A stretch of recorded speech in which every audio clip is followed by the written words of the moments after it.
Good morning. We will start with the opening recitations. All other sentient beings, limitless as the sky, especially those enemies who hate me, obstructors who harm me, and those who create obstacles on my path to liberation and all-knowingness. May they experience happiness and be separated from suffering. Quickly establish them in the state of the most perfect and precious Bodhi. All mother sentient beings, limitless as the sky, especially those enemies who hate me, obstructors who harm me, and those who create obstacles on my path to liberation and all-knowingness. May they experience happiness and be separated from suffering. I will quickly establish them in the state of the most perfect and precious Bodhi.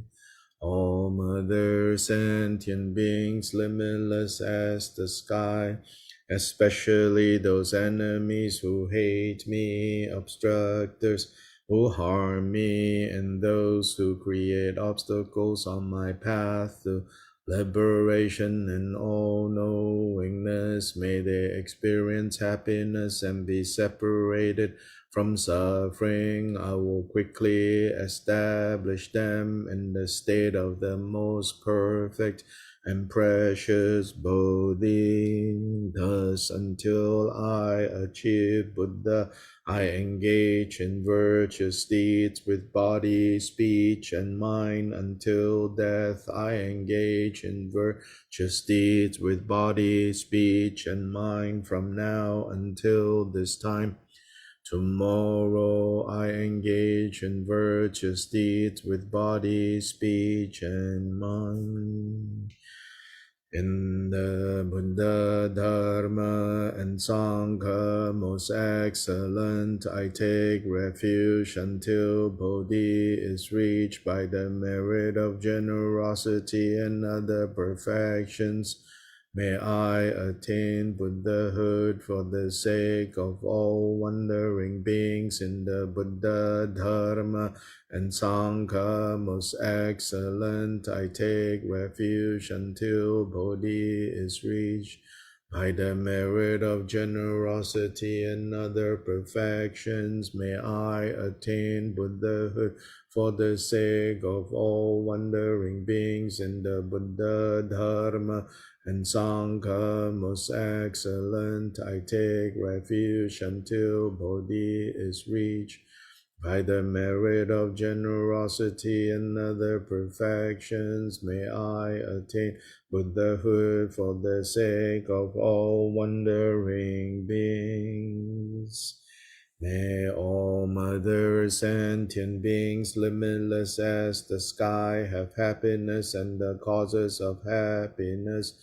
May they be liberated from suffering and the causes of suffering. May they never be separated from the happiness that is free from sorrow. May they rest in equanimity, free from the bias of attachment and aversion. May all mother sentient beings, limitless as the sky, have happiness and the causes of happiness. May they be liberated from suffering and the causes of suffering. May they never be separated from the happiness that is free from sorrow. May they rest in equanimity, free from the bias of attachment and aversion. May all mother sentient beings, limitless as the sky, have happiness and the causes of happiness. May they be liberated from suffering and the causes of suffering. May they never be separated from the happiness that is free from sorrow. May they rest in equanimity, free from the bias of attachment and aversion. Lord Vajradhara Tilipa Naropa Harpa Milarepa Gampopa Pa Modrupa Jikten Sumgön Venerable Root Guru possessing the three kindnesses, root and lineage gurus, idams dharma palas, pray please bestow blessings on my mind stream. Unequal refuge, ornament of the world, whose renown pervades 3,000 worlds, the undisputed conqueror Vajradhara, I pay homage to you, the Father.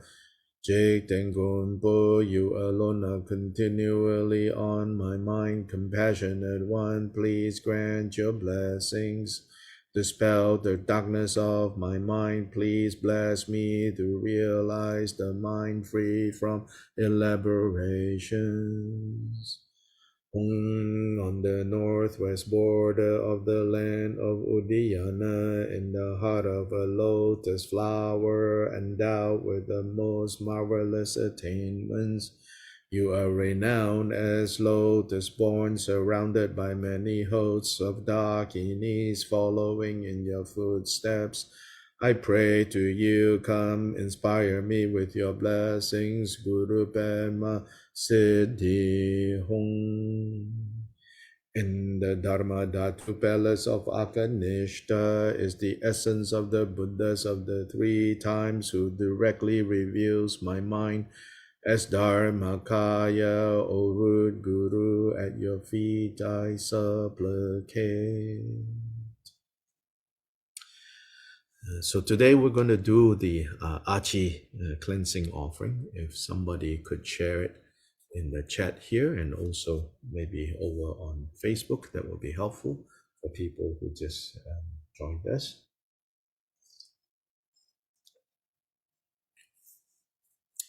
Maybe by next week, my plan is that for our Friday, the practice section of this program for Friday, I think I'm going to select some aspiration prayers for us to do, such as Maitreya's aspirations, things like that. But today we're going to do the Achi cleansing offering.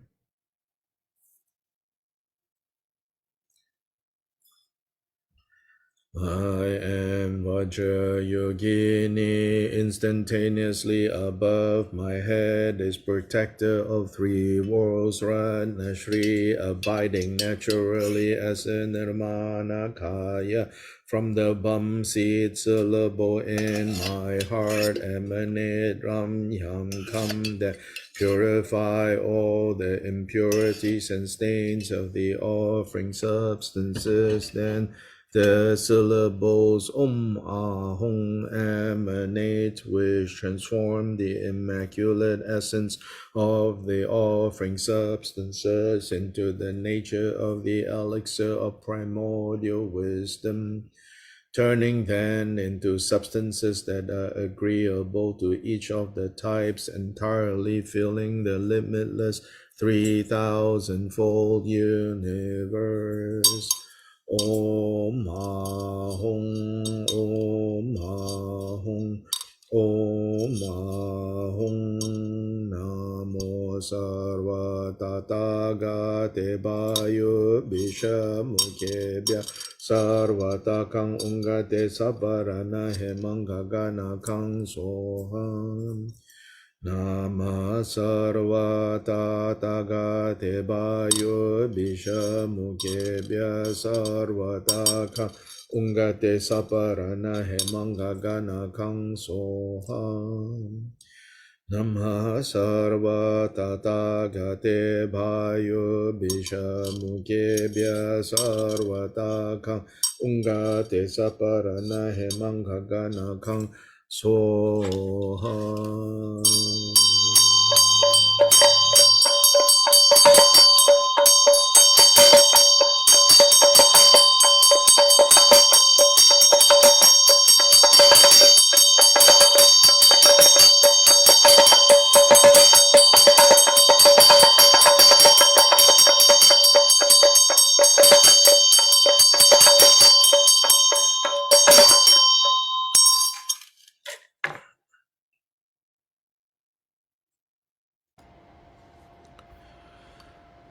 Free from the innate nature that is spontaneously present since the beginning, I invite and request the protectors of the teachings to come to this birthless, perfectly luminous, secret mandala.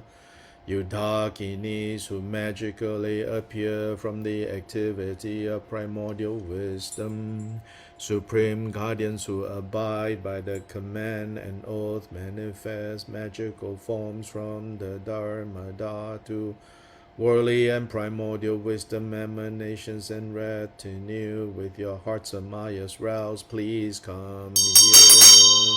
From the expanse of the excellent azure space ablaze with turquoise light, specifically from the azure crack of Mule Eterdum, great elder sister Achi Nanangsa, please come here to take our venomous enemies and obstructors, magical apparitions of elusive forms emerging from the sphere of primordial wisdom.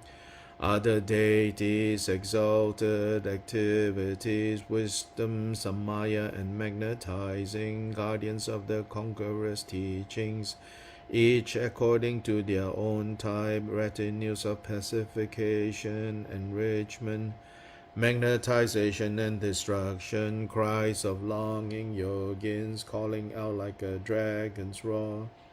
With welcoming substances, silk ribbons, and hands beckoning, I bring forth offering clouds of cleansing smoke, an ocean of elixir due to your samayas. Please come here to this place of unsullied samayas. Samaja ja hung bham ho ala la ho. Ehe Bhagavan Akarasaya Samaya Jam.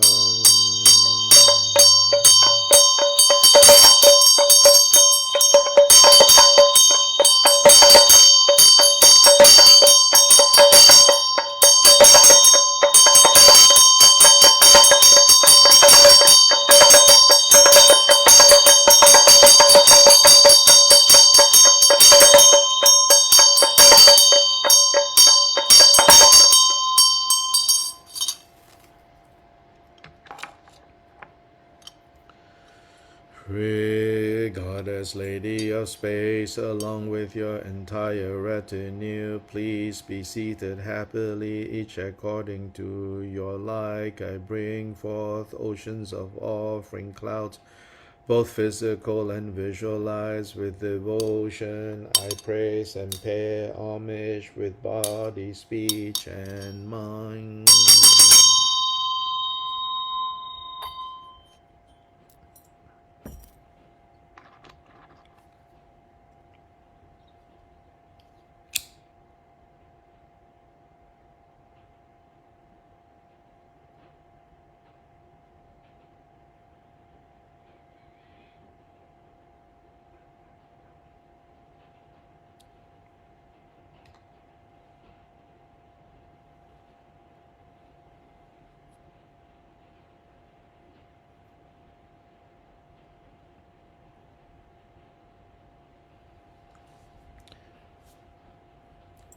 Here now, at this place and in this supreme year, at this excellent juncture when the planets and stars are in favorable positions, with the aspiration prayers of all majestic, for destroying Buddhas, for the exhaustion of degenerative factors, may I achieve in its entirety the true meaning of this life as I make this cleansing offering to you, deities. Now let ghosts, demons, mishaps, and obstructors disperse to their own abodes, cleanse and purify obscurations and impurities.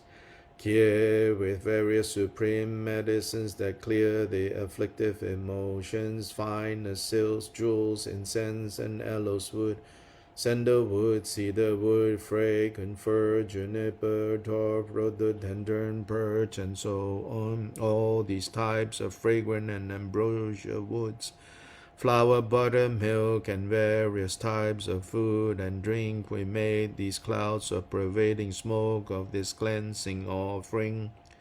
For you, glorious root and lineage gurus, we cleanse. For you, Idam Vajrayogini, along with retinue, we cleanse. For you, protectors of the teachings, chief lady of space, Chokidroma. For you, exalted activities, Dakini, wisdom Dakini, Samaya Dakini, and magnetizing Dakini.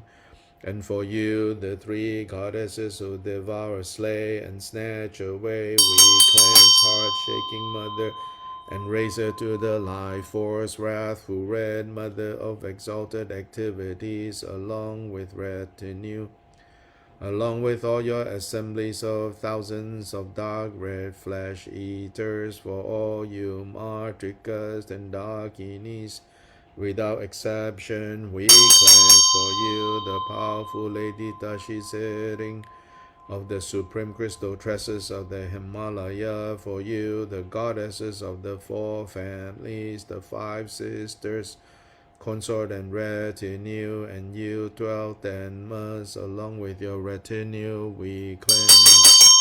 So that the Gowe gods and the multitude of family guardians, the guardians of the precious teachings of the Kaju, and oceans of sworn guardians protect us, the Samaya keeping yogins, we offer this cleansing.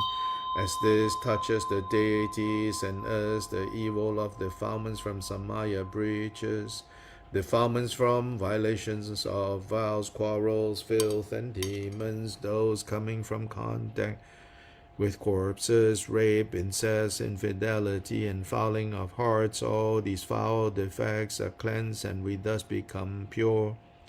In this way, with this profound ritual of bathing and cleansing smoke, the guardian deities are pleased.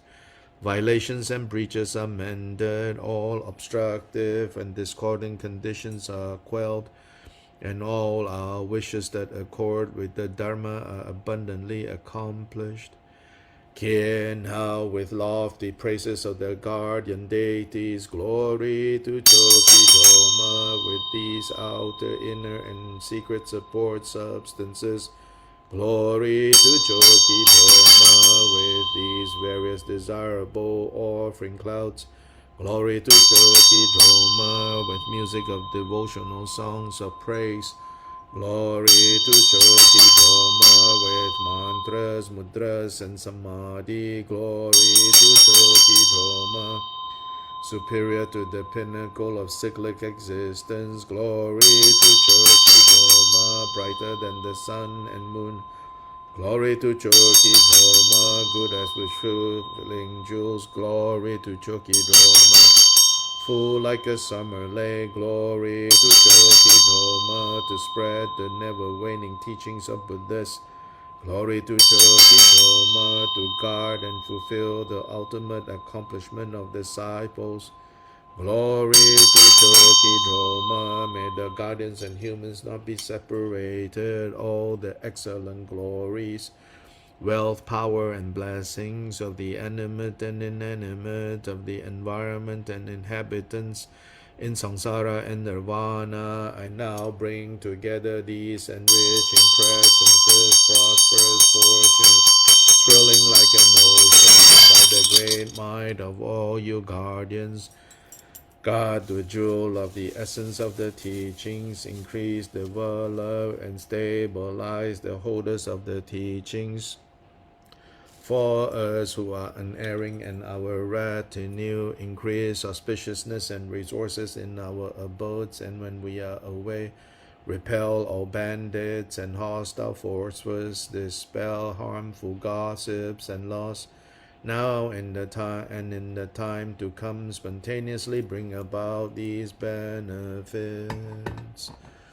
Om Bhadra Sattva Samaya Manipalaya Bhadra Sattva Deno Bhadra Deno Bhadra Sutta Anuradha Mimba Savasya Mimba Josava Kamasi Jamajam Siddham Guru Hao Bhagavan Savasya Bhadra Mimba Jamba Siva Mahasamaya Sato Om Bhadra Sattva Samaya Manipalaya Bhadra Deno Bhadra Deno Bhadra Sutta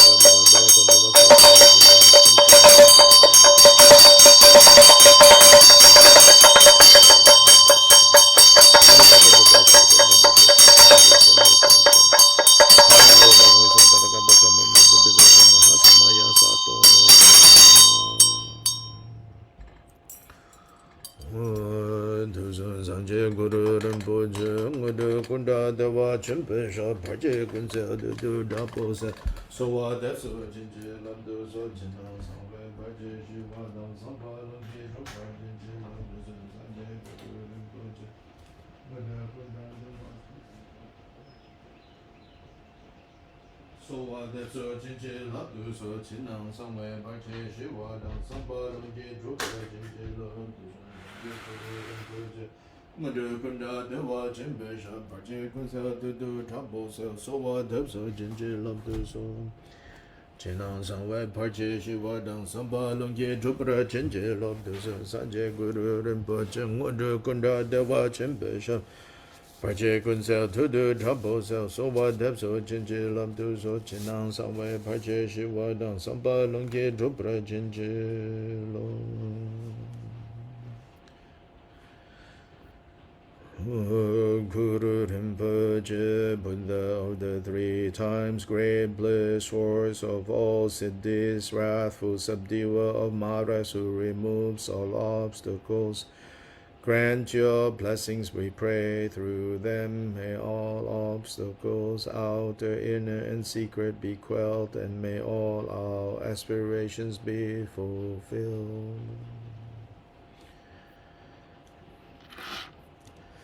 Sublime, precious, venerable, glorious, root and lineage gurus, assembly of Idam deities, Buddhas and Bodhisattvas, dwelling in the 10 directions, and all assemblies of Viras, Viranis, Yoginis, and Dakinis, please heed me.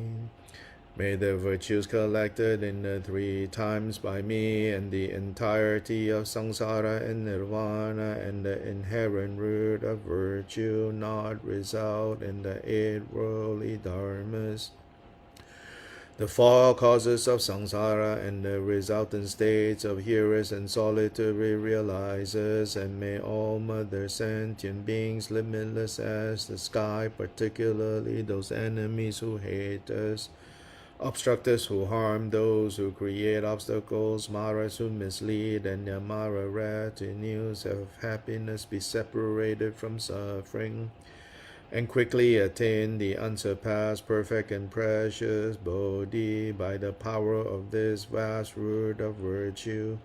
May we benefit sentient beings with body, speech, and mind. May the afflictive thoughts of detachment, attachment, aversion, ignorance, pride, and jealousy not arise in my mind stream.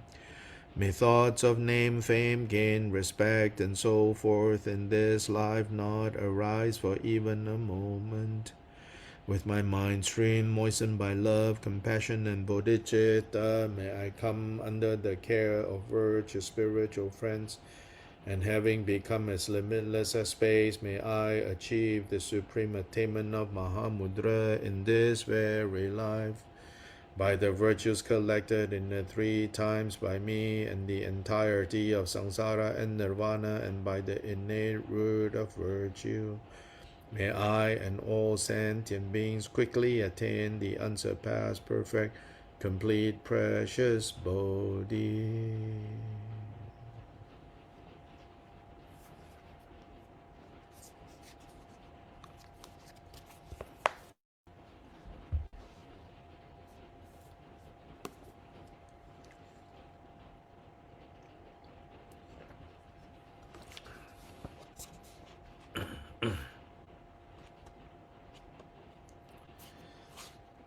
So now,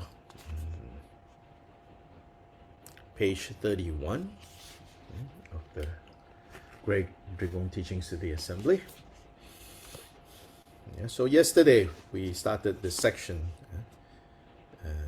on how the path of methods alone is not sufficient. We have to practice.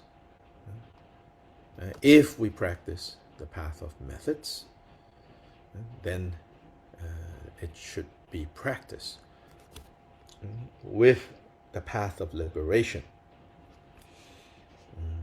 as its context. So this expression, path of methods and path of liberation, is found in the Tantras. But when it says that there is the path of methods and there is the path of liberation, we should not have the wrong idea that there are two paths. You can either take this one or you can take this one. Instead of that, it's really the path of wisdom makes clear, keeps the path of wisdom pertains to, you could say,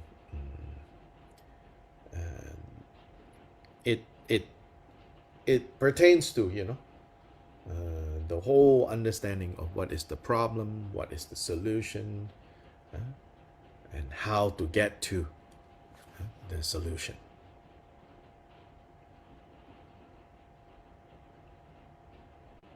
And so the main, you could say, the main training is actually this training in the wisdom, in the liberation, in becoming free. But within the context of Bodhisattva training, then to become free, not just only for ourselves, but for all mother sentient beings, for the purpose of freeing all mother sentient beings. And then because of that, then the path of methods, the methods found within the path of methods become necessary. Upaya is the Sanskrit. Upaya means skillful methods, skillful technology, Right? It's like how technology and science itself, at least right now, is neutral, but human beings should not use these things without a clear sense of what's ethical and what's not ethical. What is the goal of using this technology? Why we're using it? For what purpose? If we don't use it for the right purpose, it can cause a lot of harm and destruction. But if we use it for the right purpose, then it can achieve the welfare, the good, the happiness of beings. So anyway, we ended yesterday with a quote that Kyoba Rinpoche gave from Pamodrupa. And then he ends that quote by saying, thus the two kinds of bodhicitta should be your permanent, should be your, maybe permanent, maybe a different word would be like, should be your continuous practice. You should continuously practice the two bodhicitta. Which is here to say, again, it's not like bodhicitta is over here, the path of methods is over here. Rather, it's saying the path of methods needs to be placed within this understanding of the two bodhicittas, within this framing of the two bodhicittas, which is the main, right? The main topic of this first teaching is about the two bodhicittas. So, continuing, it says here, nor is there any other passage through the three intermediate states than by way of those two, by way of the two bodhicittas. They are even said to be the fundamental nature of the three intermediate states.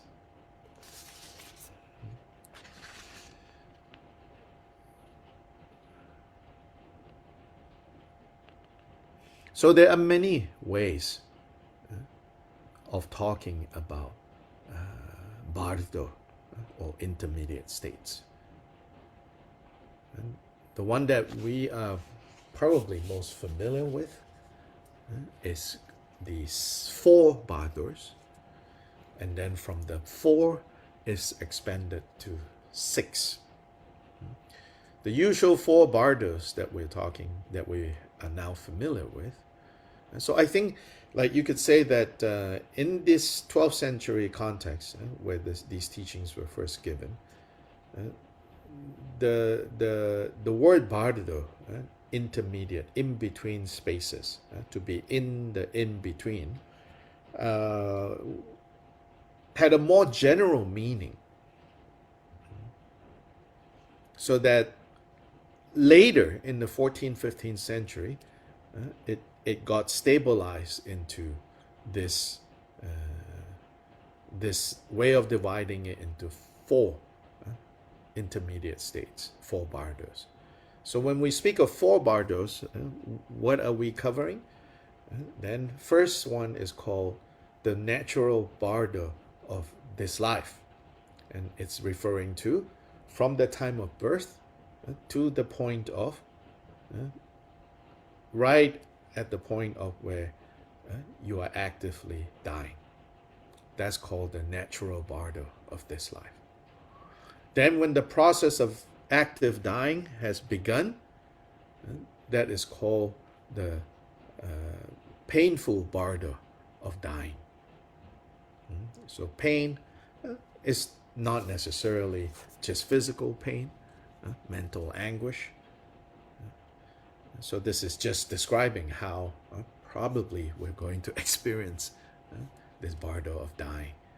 If we don't do something about it, then for sure it will be the painful bardo of dying. Then it's the luminous bardo of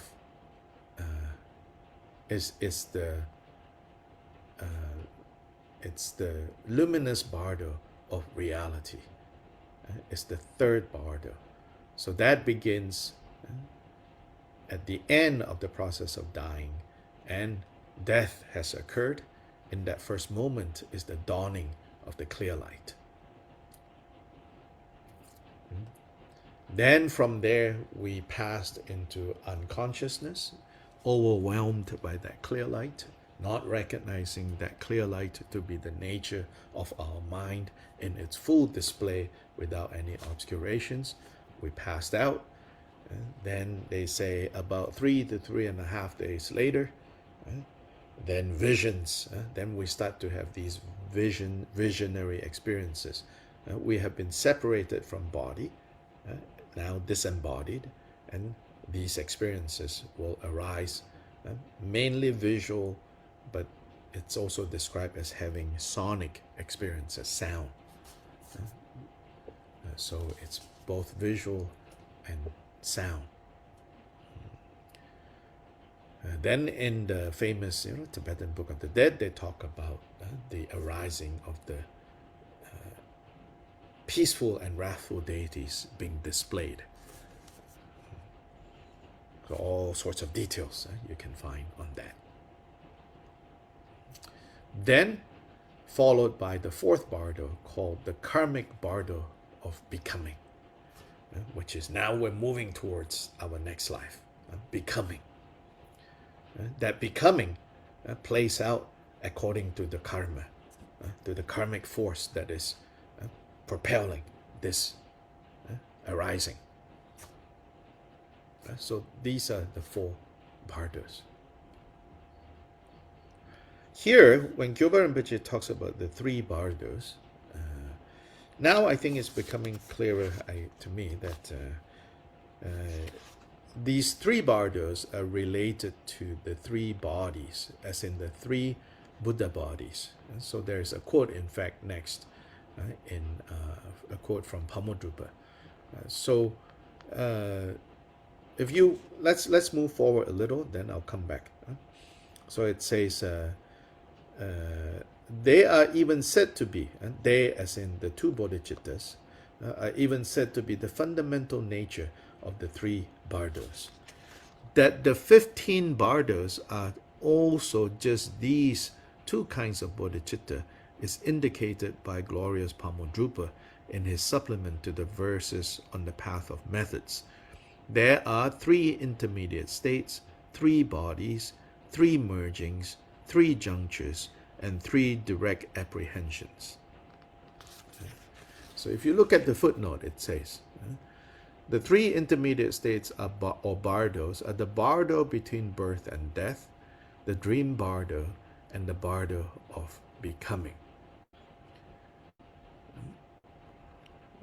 The 3 bodies are the body of complete ripening in the bardo between birth and death, the body of karmic tendencies in the dream bardo, and the mental body in the bardo of becoming. The 3 mergings are the merging of desire and meditative concentration in the bardo between birth and death, the merging of delusion and meditative concentration in the dream bardo, and the merging of aversion and meditative concentration in the bardo of becoming. The 3 junctures are the juncture that is measured through the experience of the 4th and 3rd empowerments for the bardo between birth and death, the juncture that is mastered through intense striving in the dream bardo, and the joining of father and mother in the bardo of becoming. The 3 direct apprehensions are the direct apprehensions of all phenomena as luminosity in the bardo between birth and death, the direct apprehension of deep sleep in the dream bardo, and the direct apprehension of the luminosity of death at the time of bardo of becoming. So these have been identified as found in Marpa's teachings, as well as Gampopa's teachings. What we see here is the mapping out of basically one lifetime from here to the next. So here, 3 bardos are identified. Another way of talking about the in-between. The bardo of this life, basically, waking time. And then the in-between of when we go to sleep every night, we have these dreams. It's another kind of existence which is not exactly the same as our waking existence, yeah? And then the third one is basically between this life and birth, rebirth in the next life. That is the bardo. So 3 bardos. And then these 3 bardos are linked up with the 3 bodies, the 3 mergings, the 3 junctures, the 3 direct apprehensions. For our present purposes, not much we can do with all these details. We are not at that point, that we can have practical application for these very advanced teachings about the bardo. I think it's sufficient to see that this like long footnote here is very helpful to see that what is going on is basically, so the underlying principle is what we experience in our waking hour is not actually that different from what we experience in our dream state, and it's also not going to be that different from what we will experience when we enter the post-death bardo.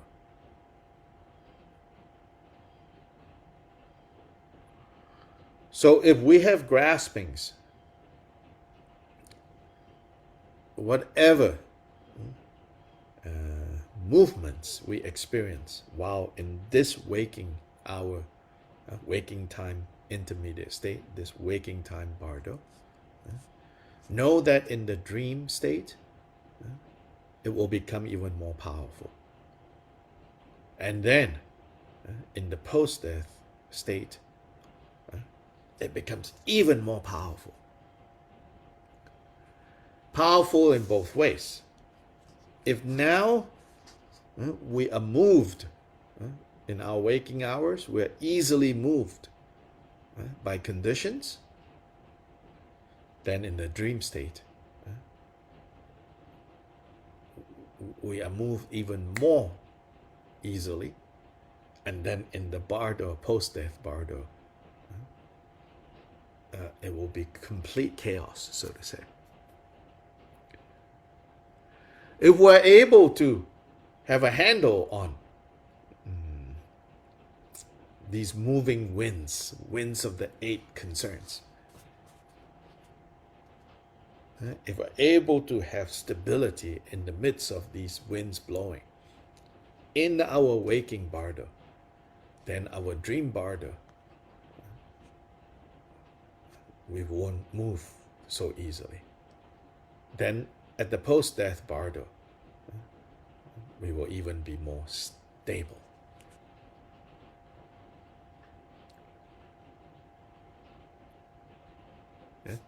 So this is what these teachings about the 3 Bardos, 3 bodies, 3 mergings, 3 junctures, and 3 direct apprehensions. But the main point here in Kyopa, what Kyopa is saying is, he's giving another example of how even these like very detailed advanced Vajrayana instructions, Vajrayana trainings, you have to see that in fact they are still the practice of the 2 bodhicittas. Unfortunately for us, he doesn't explicitly explain how they are the 2 bodhicittas. But he says the fundamental nature of these 3 bardos, these 3 periods, the waking time, the waking hours, the dream hours, and the post-death hours, so to say, these three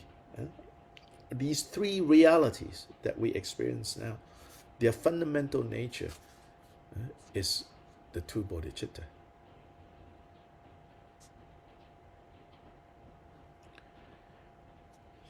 Then moving on, he says, likewise, personal instructions are not to be practiced separate from these 2 bodhicittas, in conflict with the 2 bodhicittas.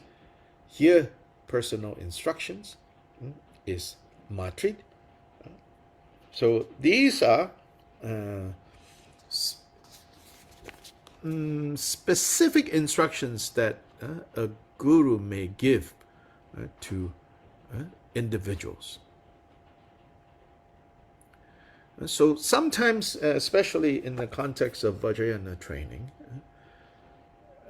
you have like so much like emphasis on the role and the wisdom of the guru that sometimes it can go in the direction of guru seemingly giving instructions that contradict the teachings of the Buddha. So Kyopa here is saying, be careful. Don't make the mistake of being misled either by unscrupulous individuals or misled because the person giving this is also mistaken, or you mistaking what you have been instructed to practice.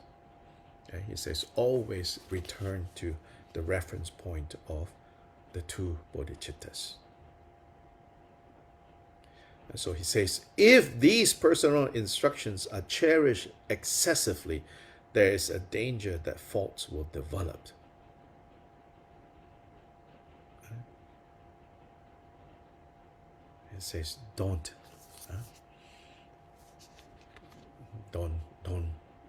let this be excessive. Nowadays, everyone pays attention to visible results and material support, but that is not what delights a true Lama. In a way, that is for the sponsors to do. What we have to do is to cultivate the 2 kinds of bodhicitta. So finally, what he's saying also is, also don't be misled by seeming success. Like suddenly you have a lot of people sponsoring you, giving you support. Suddenly, you have a lot of followers, admirers. Resources are coming to you easily. But don't be misled. He says, in a way, this is just what sponsors do, and let them do what they do. But you, as for yourself, you cultivate this bodhicitta, relative and ultimate bodhicitta. Next, the three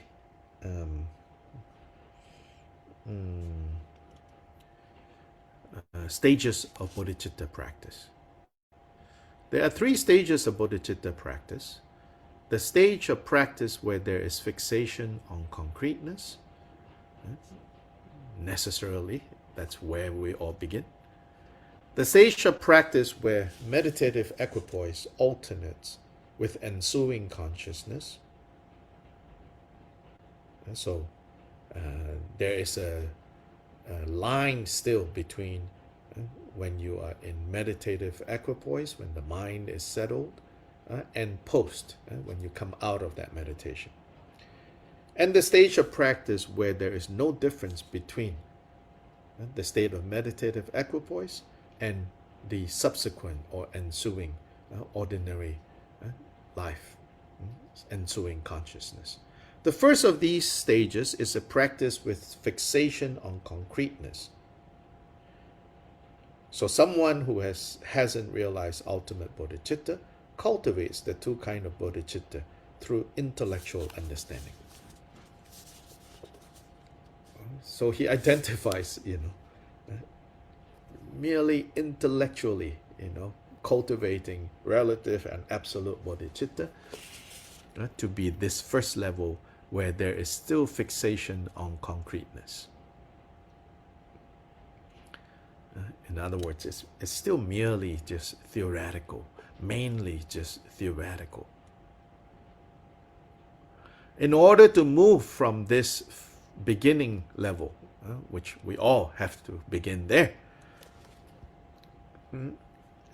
we have to work on realizing ultimate bodhicitta. Again, remember, right? Realizing doesn't mean here, like Siddhartha's realization under the Bodhi tree that rendered him a Buddha. In the context of Mahamudra especially, there's also the initial realization, the initial seeing how the mind is, how the mind works, how it abides, how it arises from moment to moment. And then also seeing its nature and its characteristics, seeing those are moments of realization. But we need to have at least a little bit of this kind of realization with regards to ultimate bodhicitta in order to help us not practice the two bodhicittas in a way that fixate, grasp at concreteness.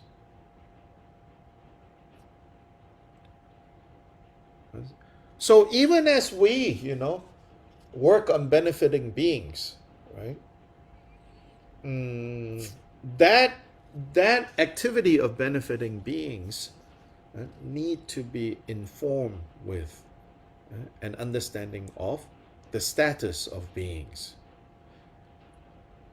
The ultimate status of beings are, they are also empty of self, they are also empty of concreteness, just as you are empty of self and empty of concreteness and fixity.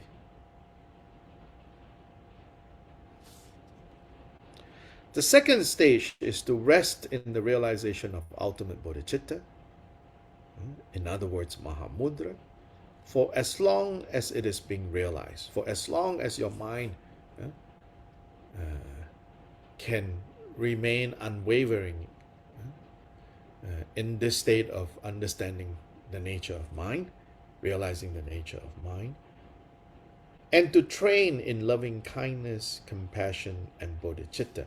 The bodhicitta here is talking about the specific vow, the specific aspiration to achieve Buddhahood for the sake of all beings. So the second stage, right, is when you rest in the realization for as long as you can, and to train in loving kindness, compassion, and bodhicitta, and thus practice relative bodhicitta conceptually in the ensuing consciousness. When you are not, so here when it says when it is not being realized, so meaning now you divide your practice of the two bodhicitta into informal meditation. And by formal meditation, of course, we mean, yes, you sit down, you prepare, you sit down, you do your opening recitations, then you begin to rest in this realization of mind. But it's not formal in the sense of like, oh, you have to sit in a certain way all the time. It could also be, this mind resting in this could also happen when you're outside. Probably not when you're driving, That's kind of dangerous. But my point is like, it can occur in other situations where the mind recognizes its nature, its characteristics, and then you rest there. So that's called practicing ultimate bodhicitta. Then, in the ensuing consciousness, meaning in the subsequent, when you get out of that practice, that state, you actively cultivate love, compassion, and the vow of I will do everything for the purpose of benefiting beings. So this is the alternating between the two types of bodhicitta. Next, everything, whatever pertains to the ensuing consciousness, pertains to the post-meditation state, including the afflictions, conceptual thinking, and the manifold appearances of the white and red, is likewise realized as unborn, birthless Mahamudra. So this is when this realization of the ultimate bodhicitta becomes deeper. And deeper on the one hand, and more continuous on the other hand, so that no matter what, whether you are doing formal meditation or not, you realize this birthless Mahamudra, which is that all the afflictions, conceptual thinking, and all appearances is nothing, is nothing but have the nature of emptiness, and emptiness allowing appearances to manifest. So our last weekend's teachings on the Heart Sutra is relevant here. Then, because that relative bodhicitta is itself also inseparable from Mahamudra, it is the third stage in which there is no difference between the two kinds of bodhicitta, or between the state of meditative equipoise and the post-meditation state of the ensuing consciousness. So this is talking about in stage 3, then relative and absolute bodhicitta. In stage 1, they are practiced separately, but in a conceptual way. So the ultimate bodhicitta is merely understood in intellectual terms. Relative bodhicitta is practiced in such a way that we fixate, oh, I want to help this person. Oh, why this person is not accepting my help? What is wrong with this person? those are examples of concretizing your relative bodhicitta practice.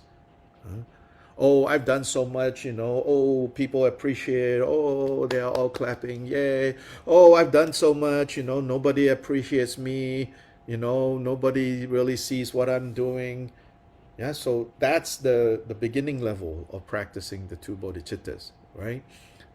Ultimate bodhicitta, then you read some books, you go to some teachings, and then you conceptually think, oh yes, everything is empty and appearing and yet empty. Then when suffering comes, this intellectual understanding has no effect.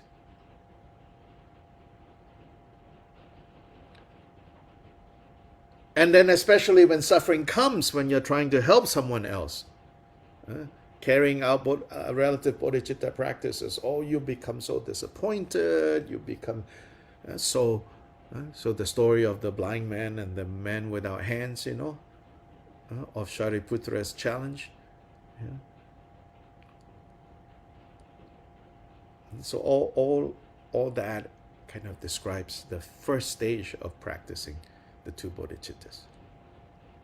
In the next stage of practicing bodhicitta, it's when you're making progress now, so that you can have, you are getting better at not just intellectualizing about ultimate bodhicitta, but having a taste of ultimate bodhicitta, and then developing confidence. This is the important one.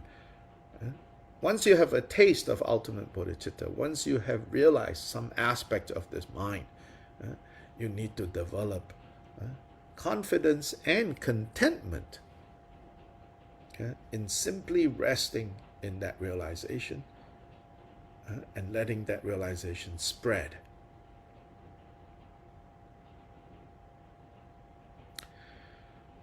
Often we don't trust that.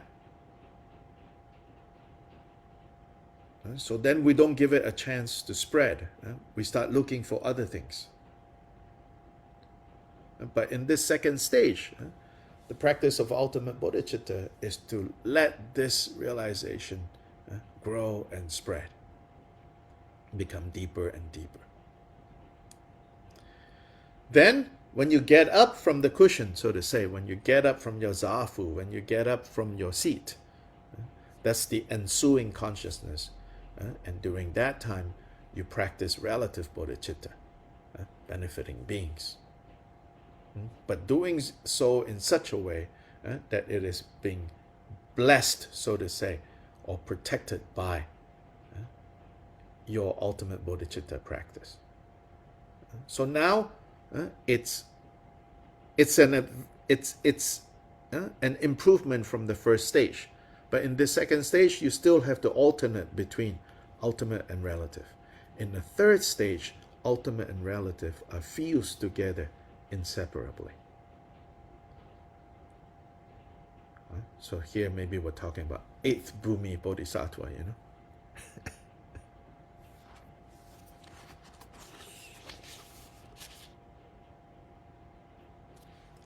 So these are the 3 stages of Bodhisattva, or Bodhicitta practice, or practice of the 2 Bodhicittas.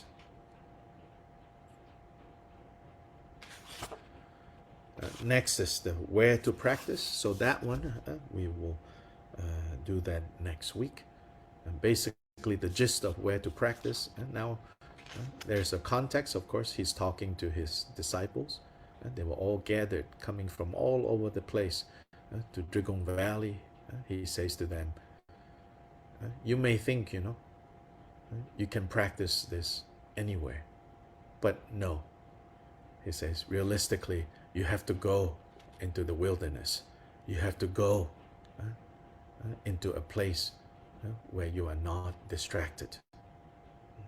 Just the other day, I saw someone, an acquaintance on Facebook, posting something about that they checked into a motel for a week and reinvigorated their practice because they said that, There's nothing in this motel room that is mine. All the distractions are gone. So maybe this is our modern wilderness, you know. You may have to check into a motel and just unwind, you know. Bring your favorite tea and just spend the day doing nothing and watching the mind, you know. So here in this section, Kyoba Rinpoche really emphasized the importance of going to a place that is conducive. He even says, you know, like hanging out in a monastery it's even not ideal enough because monasteries are also very busy places. He says you have to. Now, we're not saying, right, all the time you have to do this, but you have to be honest about how easily you get distracted. So you need to do like periods of focus, intense training, and go away from familiar surroundings. Unfamiliar, nobody knows you, and you don't have a lot of story about wherever you're going, and that will just put aside all distractions. Go to the forest. So we're hoping that the forest monastery can serve as such a place, a hermitage, a quiet place, so not like a regular monastery. And that's why what we're doing in Green Mountain, an hour from Asheville, is not actually even a typical Tibetan Buddhist monastery where there's a lot of activity. The emphasis of that place is this kind of practice. Of course, the long-term residents will have, you know, necessarily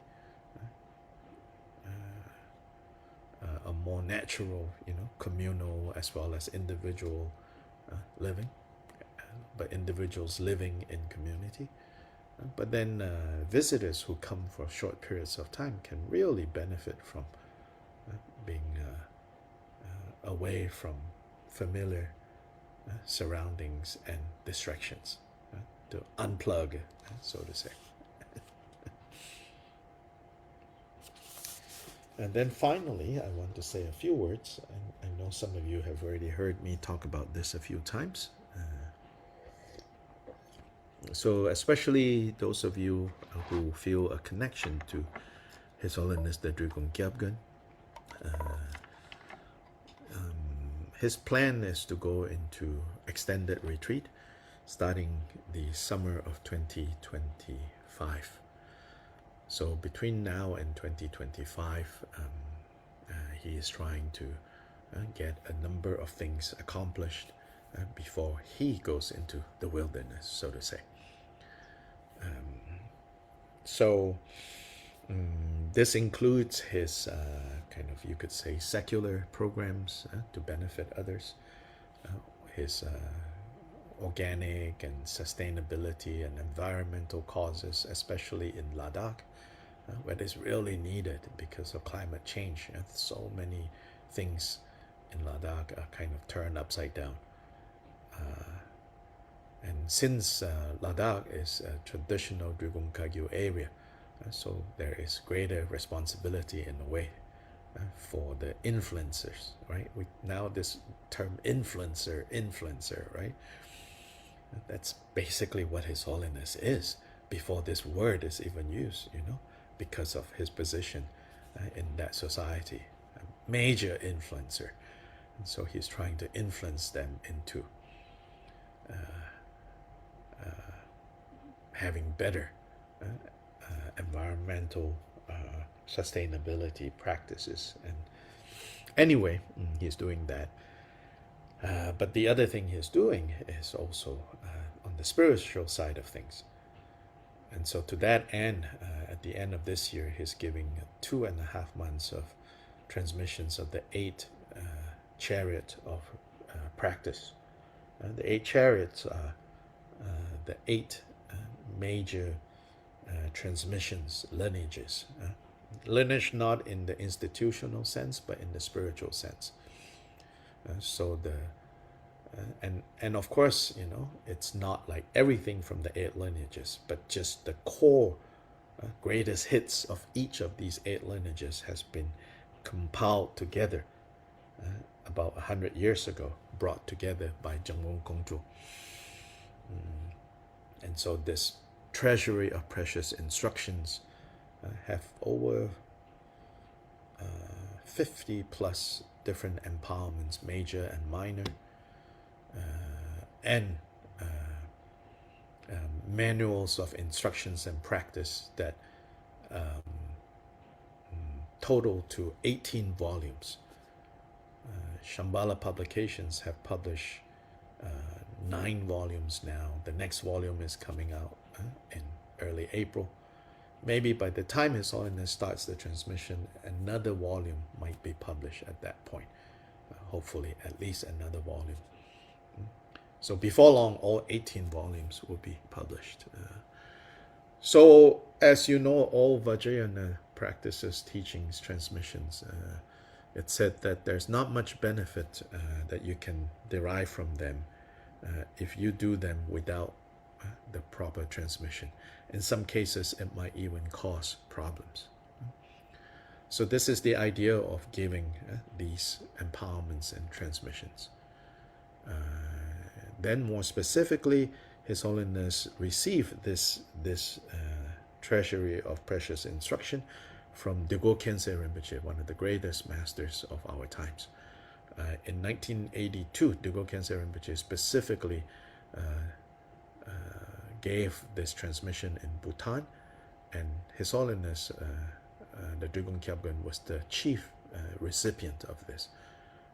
And during this transmission in 82, of all the empowerments, there's one very special empowerment that was only given to one person. I mean, hundreds and thousands of people were at the 82 transmission. Big name lamas, down to the local villager that came. But only one person received this one very specially restricted empowerment, which was His Holiness. And from what I understand is like, and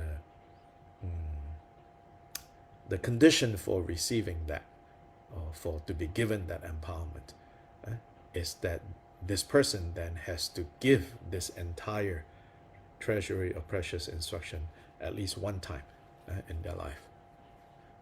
So His Holiness is going to do this. Then, in terms of going to Nepal, Nepal now especially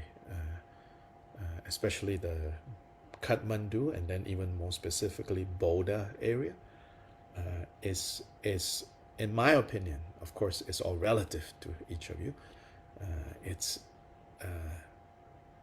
soft landing. Some people think Nepal has high elevation. No, it's not. Elevation is about, Asheville in Kathmandu Valley. So there's no high elevation issues at all. Because most of us, when we think Nepal, we're thinking of Himalaya, and the white people who go and, climb mountains in Nepal. No, for Dharma activities, there is no high elevation. So there's no issue of that sort to deal with. It's soft landing because, especially now in the Bodha area, there is some very comfortable hotels, clean, comfortable, and affordable.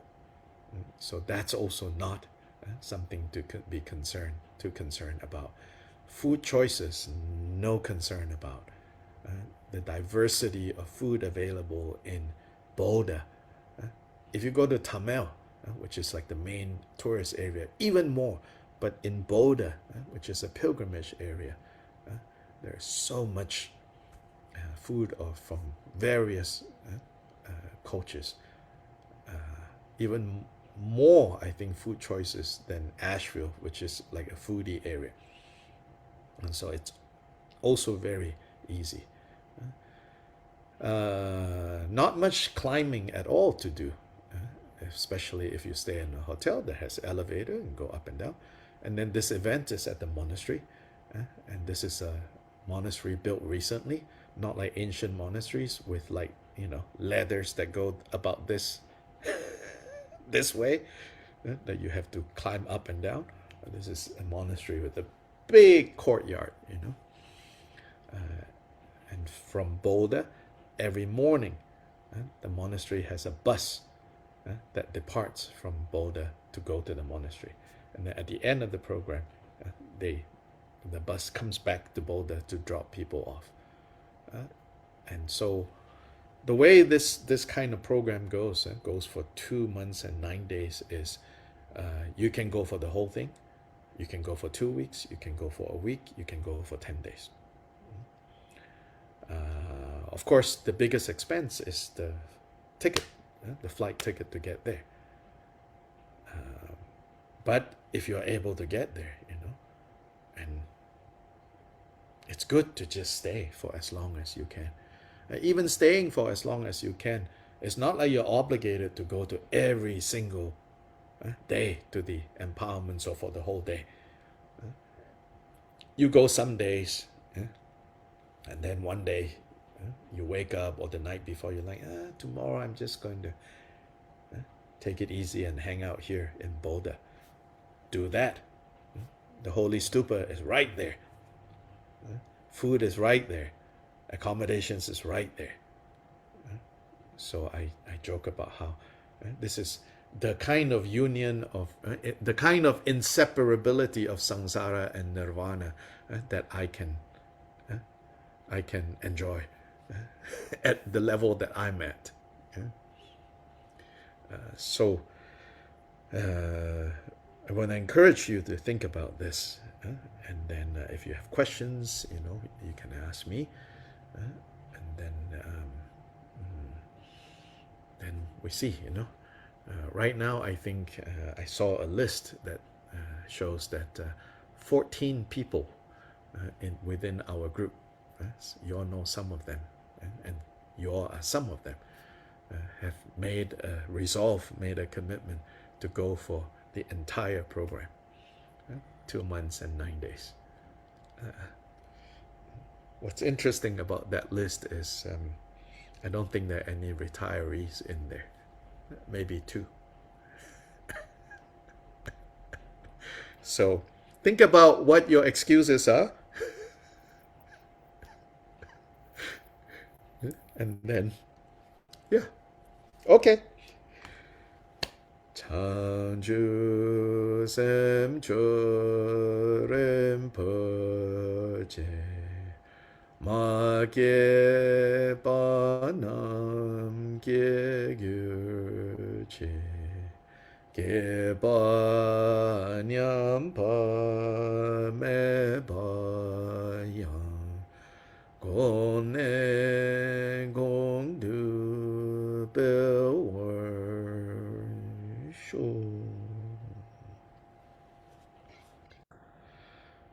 Have a good weekend. Ta-ta.